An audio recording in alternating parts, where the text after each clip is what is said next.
Welcome to the Religious Treehouse. I'm Matthew. And I'm Jody. Oh, Jody, what is up with you? Oh my gosh, I had to go to the bank today. The bank teller Oh, was nice, but I don't like banks. yeah, valid. I'll support Mm. that. What have you been up to today? I have been by people who've been following us in our recent episodes. You can see I have a little bit more of a background today. So that's exciting. The move is going oh so slowly, but we're getting there, and my room is currently a mess. But hey, here we are. We're doing our best. I am microphones down. None of my microphones are working, so if our audio is particularly bad today, I apologize. But here we are, and I'm doing good. I'm excited for But what we have set in store today. yeah, yeah. But do you know who's not doing good? Jephthah's daughter. Jephthah's daughter, and she is our person of interest in today's episode. We're finishing up Phyllis Trible's book, Text of Terror, and talking about Jephthah's daughter t today, which can be found in Judges 19, Judges 11. Um, so this will be fun. Specifically, I think we'll be talking about verses 29 through 40, and we'll probably do a little preamble to that as well. I feel I need to clarify and justify my excited for today's podcast comment. And that's just because no one is sexually assaulted. Yeah, no, I think that's a good change of pace from the past few episodes on this. Uh, yeah, Jephthah, murdered his daughter, sure, but at least he didn't assault her. The bar is on the ground. The bar is so low. Yeah, Ugh. yeah. He burned his daughter alive on a stake, but didn't murder or didn't sexually abuse her. For why? For why did he burn his daughter at the stake, Matthew? Let's go back Oh, to the beginning of this story. perfect. Yeah, let's get into it. So let's just to briefly summarize what happens in this story to those who are unfamiliar. We're in the book of Judges. Jephthah is a judge. You may know Samson. He's the judge right before Samson in this story. So Jephthah is doing his thing. Brief summary, doing his thing. He gets asked to kind of like lead the tribe in warfare to beat the Ammonites because they're bad, and they win. And Jephthah is like, "Hey, God, like if you help me win, I'll sacrifice the first thing that greets me in the door when I get back home." And they win. So Jephthah's like, on my way back, we're home. And then, oh no, it's my daughter, who I'm never going to say her name. It's just my daughter. My daughter greeted me through the door. This is horrible. I guess I have to murder her now. And that's the story.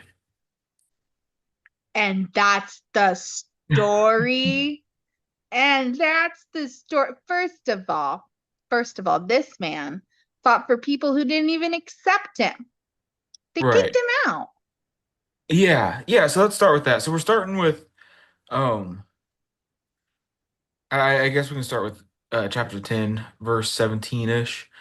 What we have here is he's the daughter. Oh my goodness. Jephthah is introduced as the son of a prostitute, and he has brothers and stuff who kick him out, essentially exile him from his family, and he goes off to live in the land of Tove.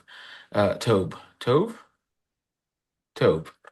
One of those. I think it means good. It translates to good in English, probably. I didn't look at the Hebrew. But he goes off to live there, and the Ammonites come along and are like, "Hey, this land is my land. We want it back. Give it to me now. This is war." And the Ammonites being the ones who descended from the guy who did a bad thing in another chapter of this book. Yeah, absolutely. Well, not this book, Genesis, but yeah. Sorry, I'm by this book, I meant Phyllis Trible's book, Oh yeah, yeah, not the book.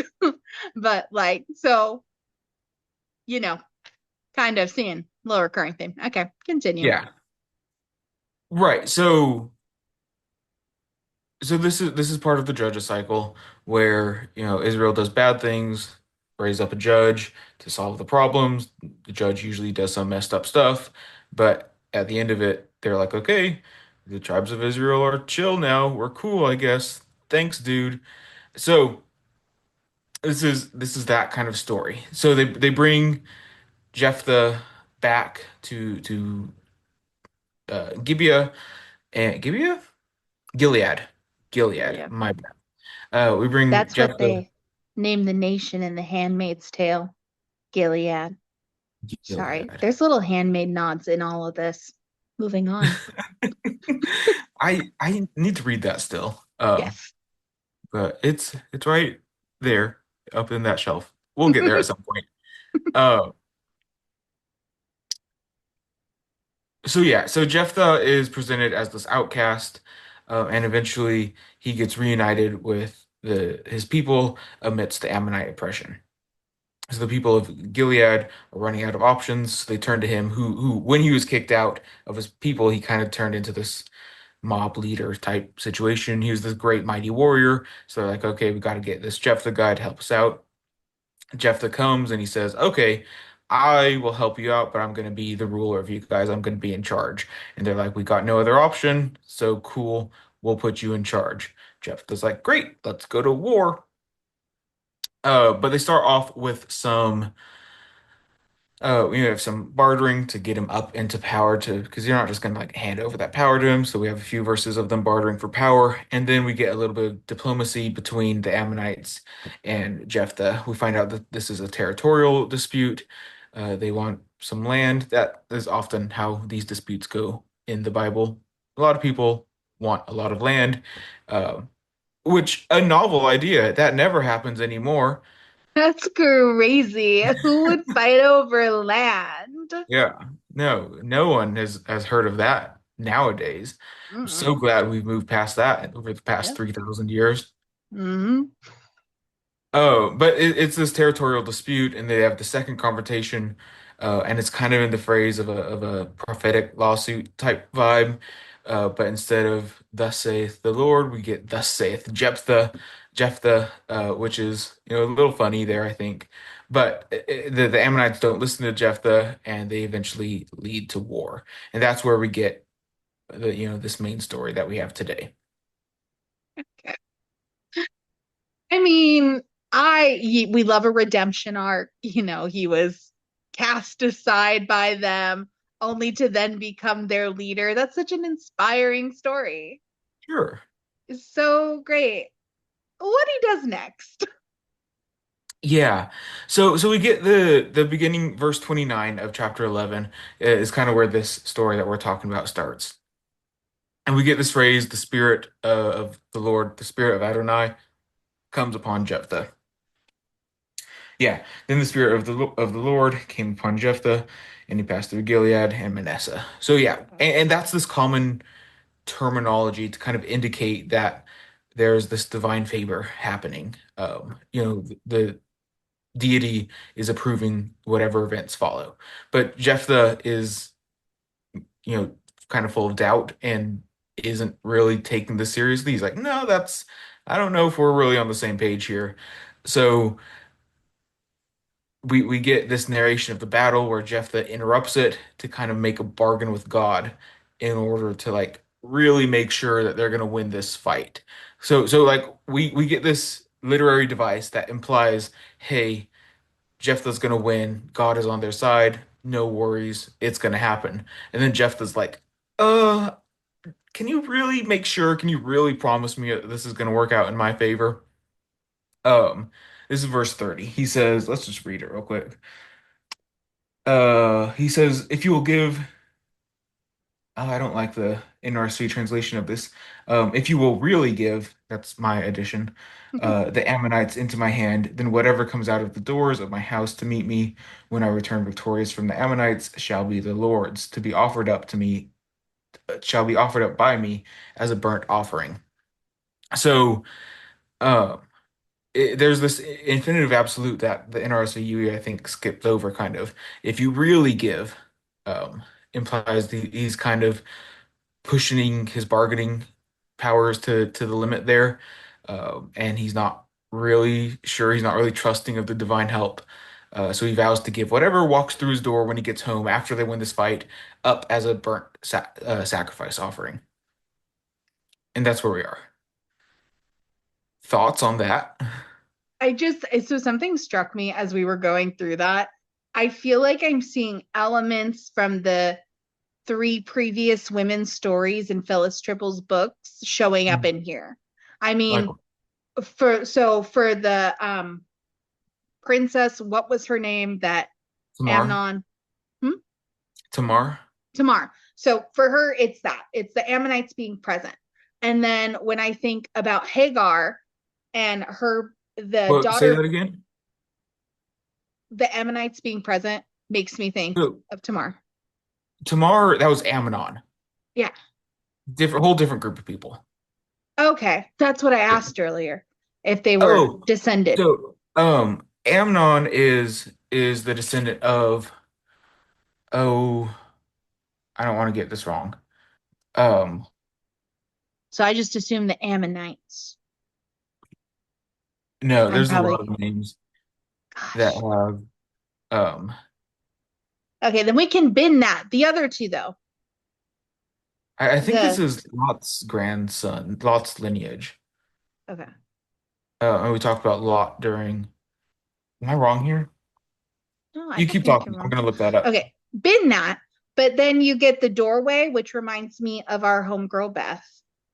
Hmm. And I think about her at the doorway. But then also Jephthah saying that his daughter shall be that or that whatever leaves his house shall be offered to the Lord as a burnt offering, like offering up something to God is kind of similar to the way like Sarah offered up Hagar Yeah. as like a so there's just those two elements then.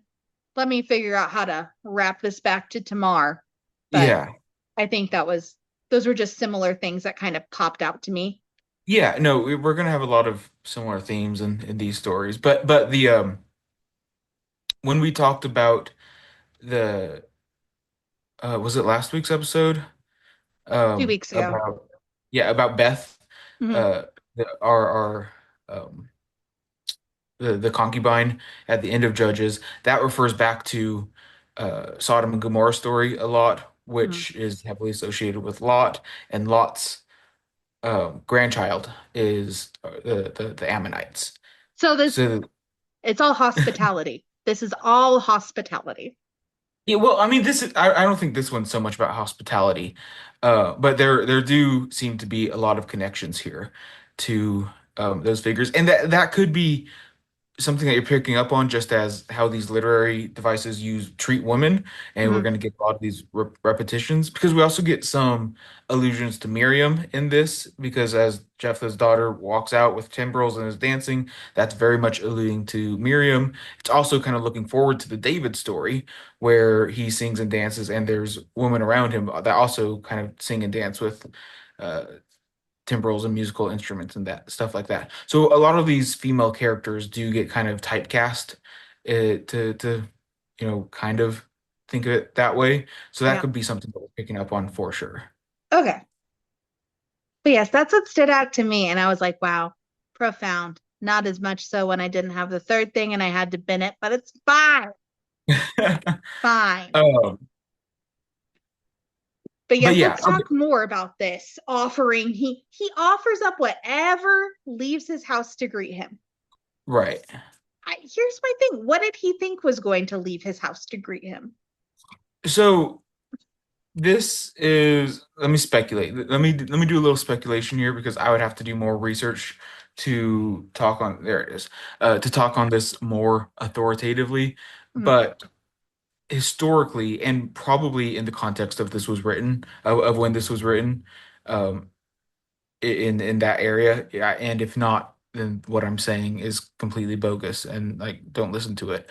But a lot of times the houses were kind of two stories, where the bottom would be where livestock would live, animals and stuff like that would live, while upstairs people would, sleep and do their stuff upstairs. Mhm. So, uh, I depending on when this was exactly written will depend on the accuracy of that. So he could have been assuming that, a donkey was going to walk through, a chicken was going to walk through, something like that. An animal was going to walk through, he'll sacrifice up the animal, bada bing, bada boom, no harm, no foul. You sacrifice animals all the time.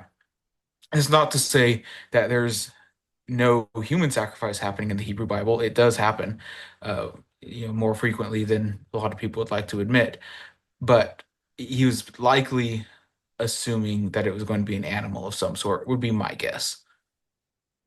I'm comfortable with that, especially after all of the research we did do to describe the manger situation to me, because Right. we had to look at the fact that like the barns were underneath. So that Yeah, makes but also remember that's hundreds of years separate. okay. So like when this was written, which I don't have off the top of my head, like when this story was written or when it was Mhm. influenced, probably, you know, 6th century BCE, Mhm. give or take a few hundred years. Um, that's going to be 600 years at least removed from our when we were talking about the Jesus birth narratives. Okay. So related, yes, probably, but not necessarily exactly. So there's a lot of rabbinic literature.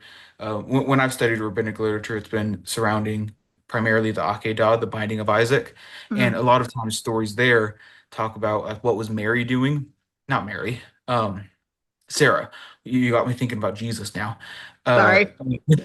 the question is like, what is Sarah doing? And these are written, anywhere between, 3rd century BCE and 8th century CE. Yeah. Um, and sometimes the question is asked, what was Mary doing this?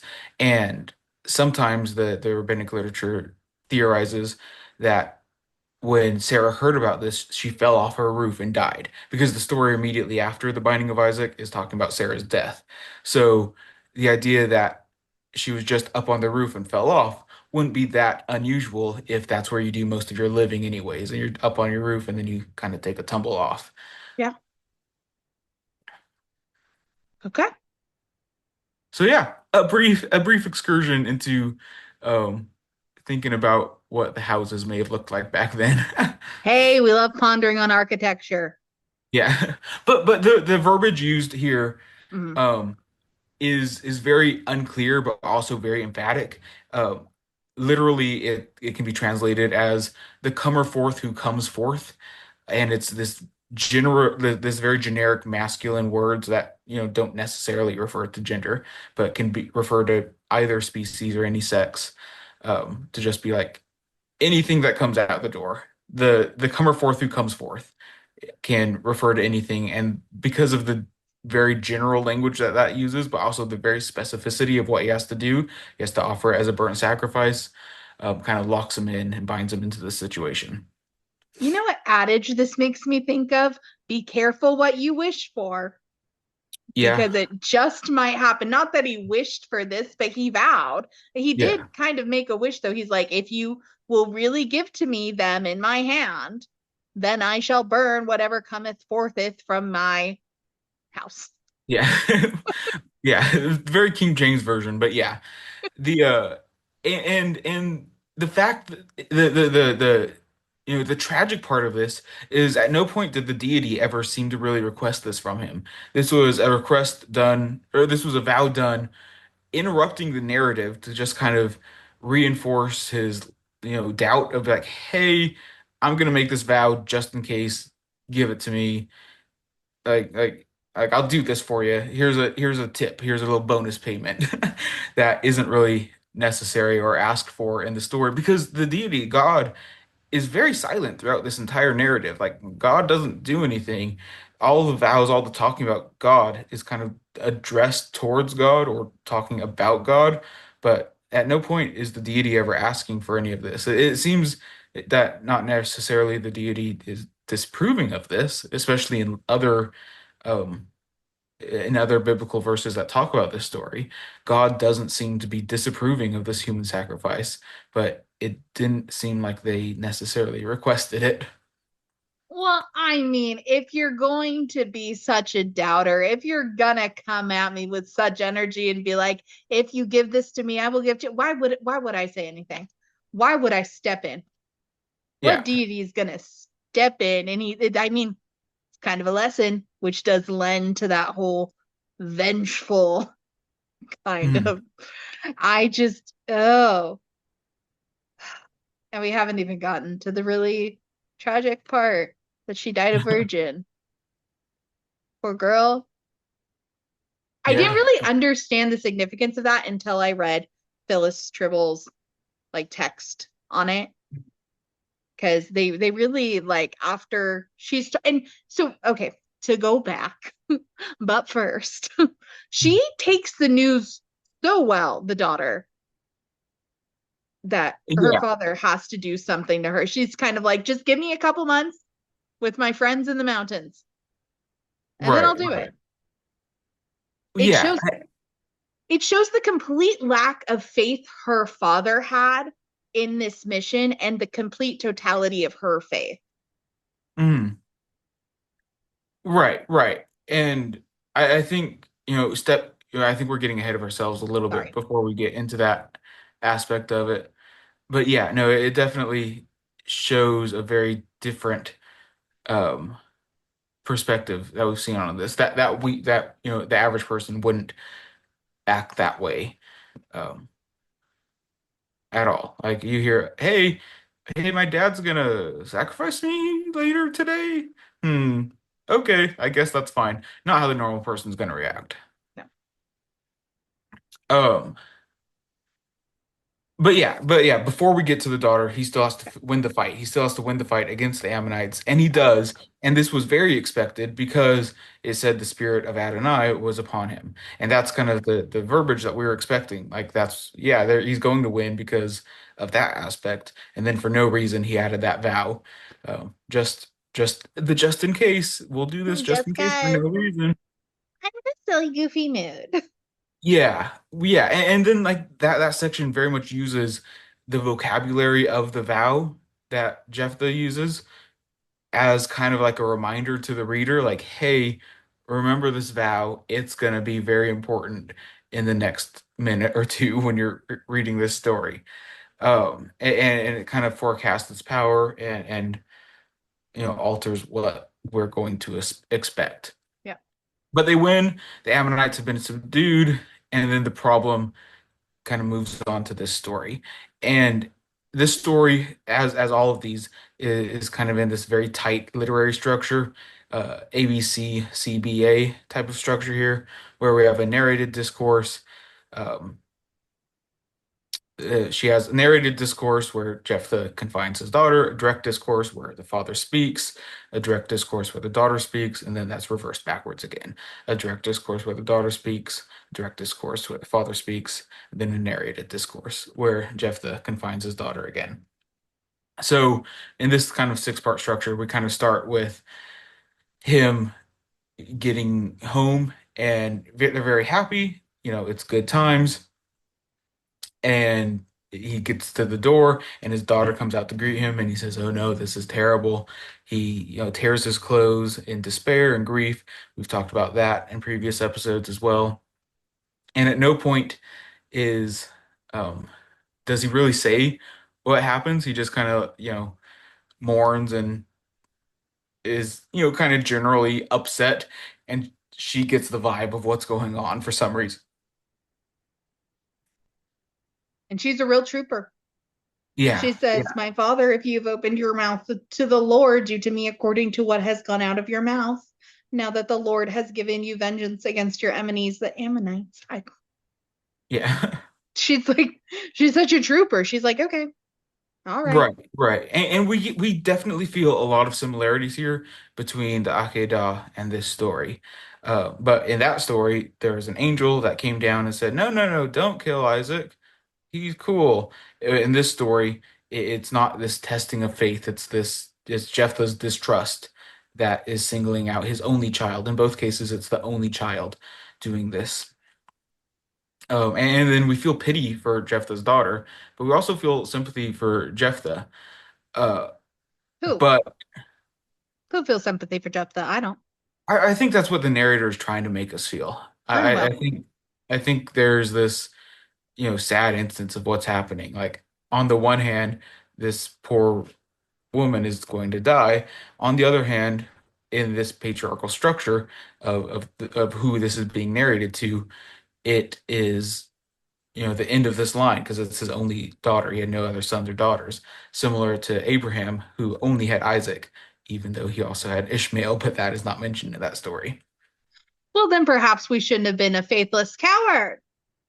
Perhaps we might not offer up whatever cometh fortheth from our houseth. Yeah. So yeah, he mourns for himself, not necessarily for his daughter, Yeah, which again messed up. yeah. But he cries out my daughter and then kind of accuses her of what happened. Like, why did you walk through that door? Like as if she knew. Uh, but yeah, the Trible has a good line. Faithfulness to an unfaithful vow has condemned its victim. Though in anguish he calls her his daughter, he neither offers solace or release, diverging from the compassion of Abraham. So we see this, difference between the story of Abraham happening and this story, where this story is definitely going to end in death, whereas Abraham, that was diverted, at least how it's been passed down to us. But then throughout this all, God says nothing. God is completely silent. Um, Which is that lack of acknowledgement underlining, oh boy, or is it judgment? Like we shouldn't be doing this. You don't know. right.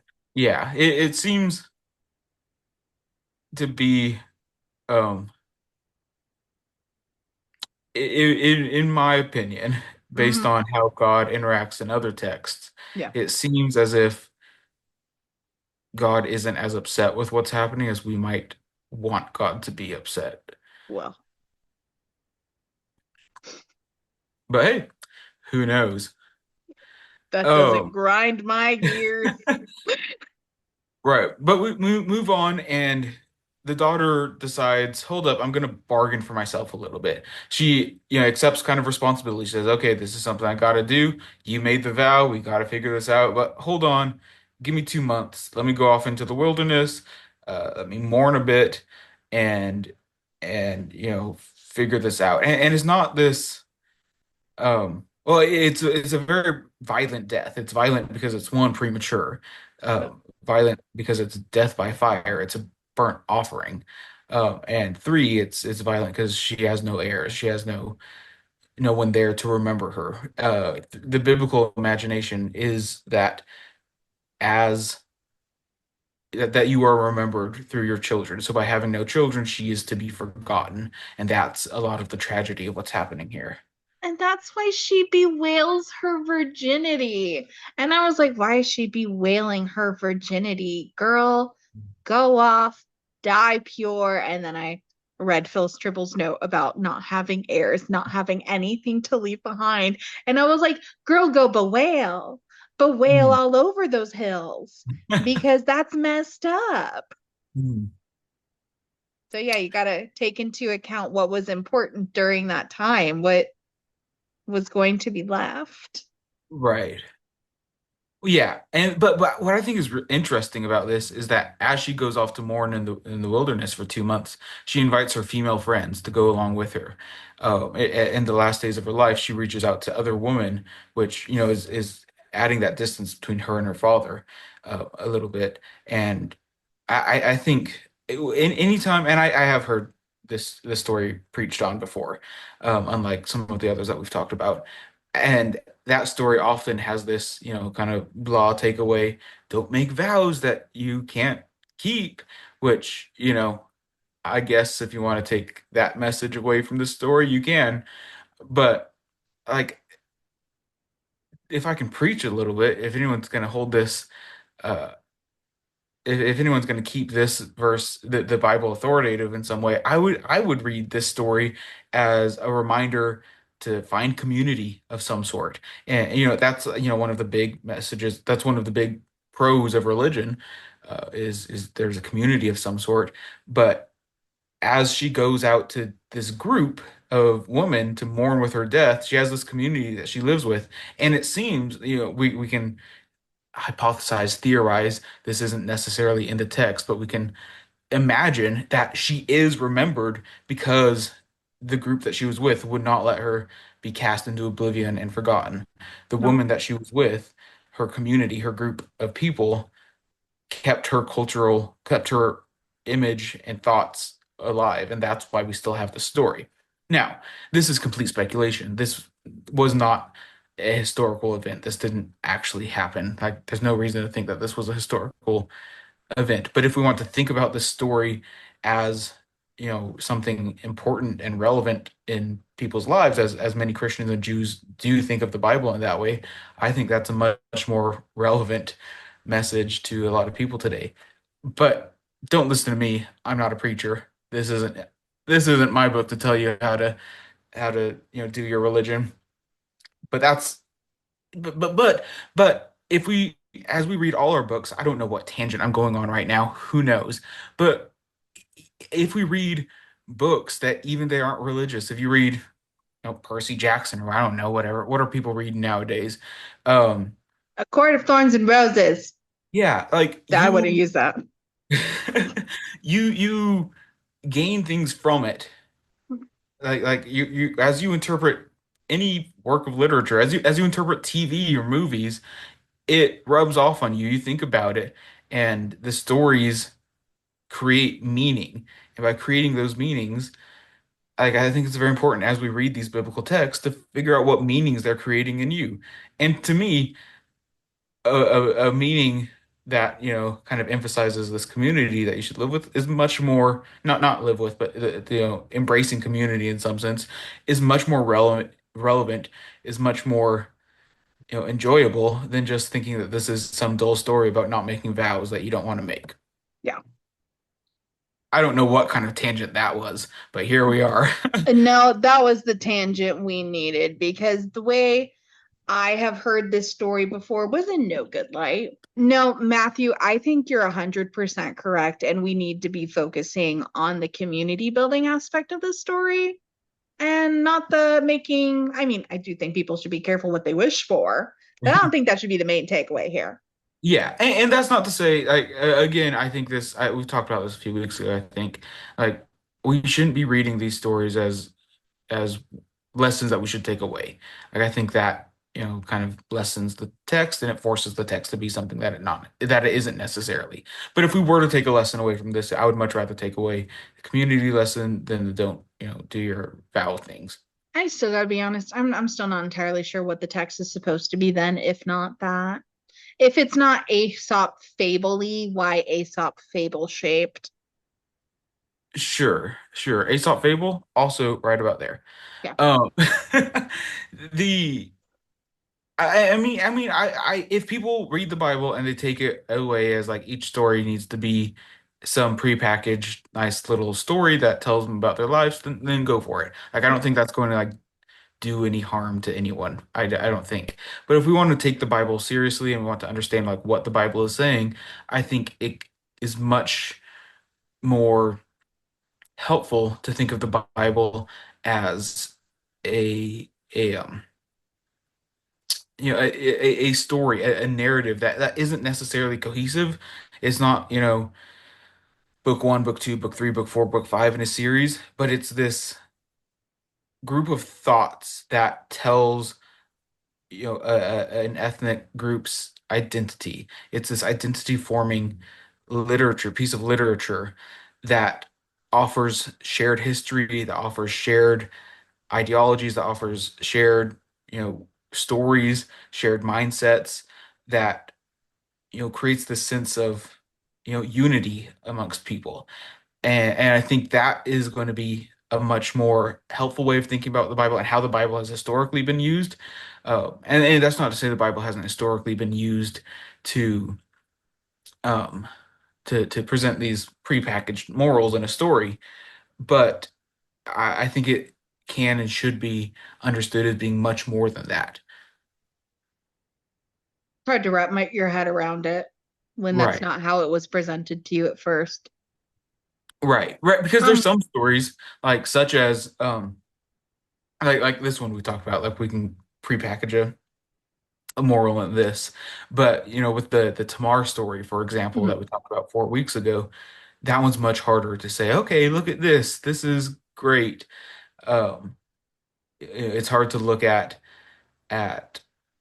um I don't know. I was talking with a friend the other day, and we had this joke. We're like, "Oh yeah, no, the Bible's full of all of these great stories that isn't sexist or, racist or have murder or sexual abuse or sexual assault. There's so many great stories. For example, and then we couldn't come up with anything off the top of our heads.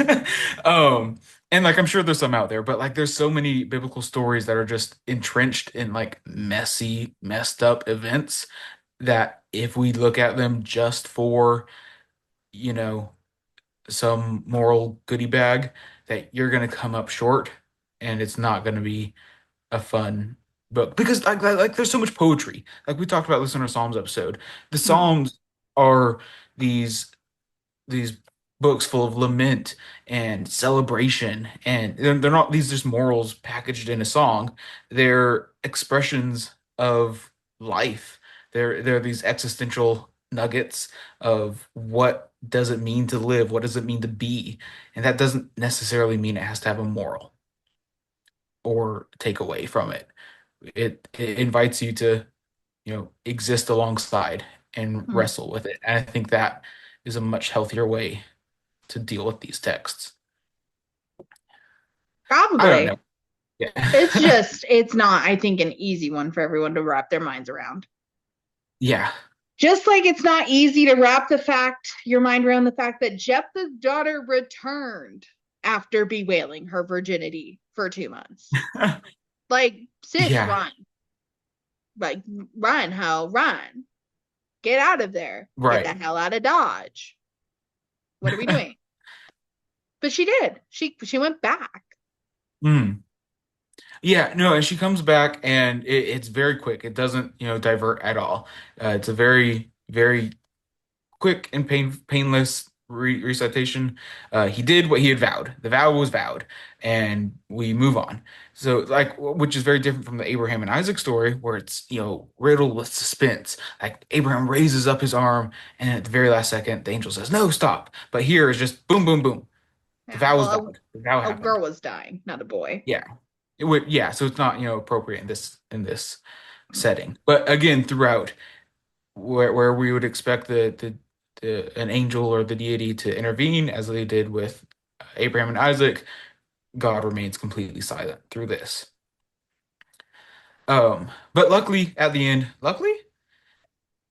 regardless, at the end, the narrative postscript kind of shifts to look at the afterwards. It has become a custom in Israel, or perhaps more accurately translated, she became a tradition in Israel where it creates this idea of the childless woman who often gets forgotten somehow stays remembered through this narrative, through this story, which, you know, is nice. It's a nice change from the other um, texts of terror that we've looked at, but still is a text of terror. Yeah. Yeah, it doesn't get a feather in its cap for her being remembered and Yeah, having a celebration. right. I Which is, should say some traditions, Christian and Jewish traditions, try to interpret this and say, no, no, no, she wasn't actually sacrificed. This was just, something happening to her that she had to remain a virgin for the rest of her life. She had to, take these vows because, it goes very quickly through the very end where like he did as the vow said he would do. So some people try to look at that as well, some people try to look at that as like a reclamation of like, okay, how can we deal with this story? Whereas other people will say, my God doesn't make human sacrifices, so how can we twist the story to make sure that God is against human sacrifices? So some people will do interpretive gymnastics to say, no, God didn't, no, Jephthah didn't sacrifice his daughter, but the text fairly well indicates that he indeed did murder his daughter.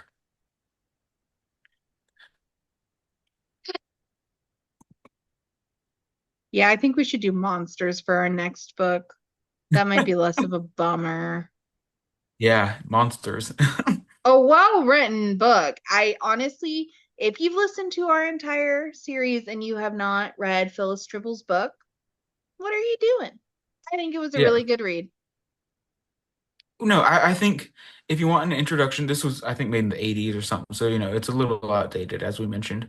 But if you want kind of an introduction into biblical scholarship that is, on one hand, good biblical scholarship, and on the other hand, accessible to someone who doesn't know too much yet about, biblical studies, like I think this is a good starting point, especially if you're interested in feminism or, love a good if you have like an English degree or something, and you love a good literary look at things, like I definitely think this is a fantastic book to start a more academic search into biblical studies. Make sure you read the introduction, though. Otherwise, Matthew will be under your bed at night. Yeah. Cool. Well, I don't have anything much else to say. I have a fun poem. We can read a fun poem if you'd like me to about this Sure. story. Lighten the mood after a woman Um, got burned to death. Let's do it. I mean, I wouldn't say that. Um, but it's called Alternate Ending: The Escape of Jephthah's Daughter by J. Stanislaw Lopez. Okay, I'm So excited. we'll see. Seeing my father tear his clothes at the sight of me, each seam of cloth unspindling to reveal his bare, flexing chest as he wailed a heartfelt regret. I could no longer take him seriously. God, I realized, played favorites and favored fools. Who did he think would walk through the door to greet him? The irony, I could hear the future exclaim, and a virgin sacrifice at that. But I'm no archetype. I fled to the mountains, promising return. But what is a promise if not an exchange of ideas about ourselves, subject to evolving circumstances? If my nation burns, so be it. Many will be grateful, and there's no lack of men eager to sing how they suffered greatly and prevailed. So, like, she got out the poem as Yeah, she left. I love it. yeah, right. So, like, it's what I love, what so many other people do with biblical text is that they play with it and they say, how can we reinterpret this? How can we reimagine it? And I think that's always like when we do our movie episodes, that's what I'd love to see. Like they read the biblical text and they say, how can we put a spin on this to make it, you know, be, true to itself, but also true to the interpretation that they want it to be. And the final line, the final two lines, if my nation burns, so be it. Many will be grateful, and there's no lack of men eager to sing of how they suffered greatly and prevailed. Like it presents this, revolutionary idea of how we can look at this story if she said no. If Mm. Jephthah's daughter had bodily autonomy and said, yes, I am my own person. I am in charge of my own life. This is what I'm going to do. It offers this revolutionary look at how the story can be interpreted, which I think is fun and exciting and an interesting way to think about these biblical texts that, not scholarly, but still genuinely interesting. You know, that was great.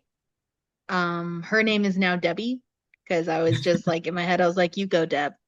You go, Sure. Deb. Run. Well, that's my thing. That's how I put a spin on it. I give these women names Yeah. because if they're going to be used as tools for literary gain, please just give them a name. Oh yeah. I I feel it's a simple but who am I beefing with here? Whoever I'm beefing with has been dead for many years. Yeah. Yeah.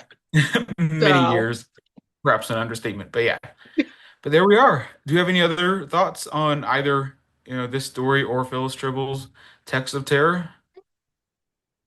I think I'd like to revisit this again later once I've Yeah. done some more learning and once we have some more people who would like to interact or read with us. Because I'm Mhm. sure there's questions I haven't thought of that someone else would. Yeah. No, I forgot how many times the sacrifice of Isaac is mentioned in this story or in like all four of these stories. And I'm like, darn, I've never talked to Jodie about the sacrifice of Isaac. There's so much to say there.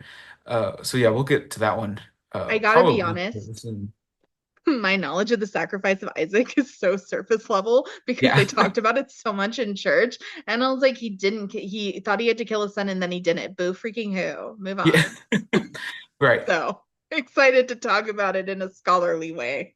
Cool. Yeah. No, that'll be fun. We'll do that at some point in the near future.